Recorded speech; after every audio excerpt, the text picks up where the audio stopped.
Hello, my name is Chelsea West and I am 33 years old and I am the mother to 3 beautiful children.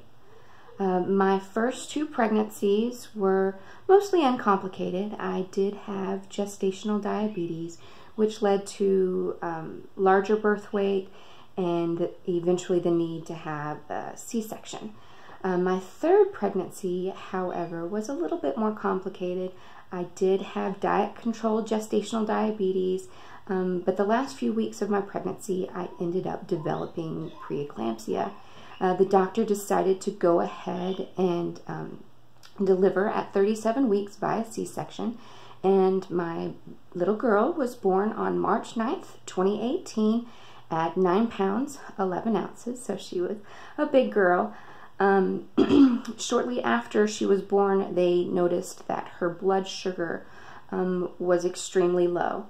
They decided to go ahead and transport her to a NICU in another town about an hour away. My husband went with her. I, of course, had to stay. They finished my procedure. Everything went well. It was nearly 10 hours after her birth that I finally got to hold my daughter, and my sister was there with me, and we were in the NICU for maybe 15 or 20 minutes when I noticed that I had begun bleeding heavily. I told my sister that it was probably time that we go back to my room, so I handed her my baby, and a few minutes later I continued to bleed, and it was becoming heavier and heavier, and I blacked out and fainted in the wheelchair in the middle of the NICU. My sister had my baby. She called for the nurses to come, and they actually called a code on me because I was bleeding so profusely. I remember bits and pieces of it. I remember asking for my husband to come. I remember a bunch of doctors, and I remember being wheeled back into emergency surgery. I was told later that they actually called the chaplain to come and sit with my husband and my sister and pray, because I was in a pretty serious situation. During the emergency surgery, I was given a couple of transfusions, and they were able to control the bleeding. Later that evening, when I woke up, I was told that I had a postpartum hemorrhage, which is actually a pretty rare condition, but it's extremely serious.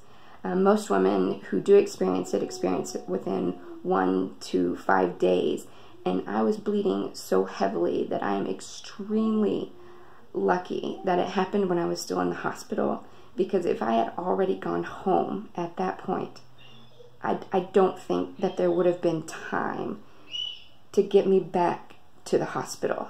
I probably would have died if I had gone home. And this is something that I had never heard of. I was unaware of it, but I actually, after the fact, found out that I had several of the risk factors leading up to what could cause this. I had cesarean-section. I was under general anesthesia. I had had multiple pregnancies before this one. I had had preeclampsia.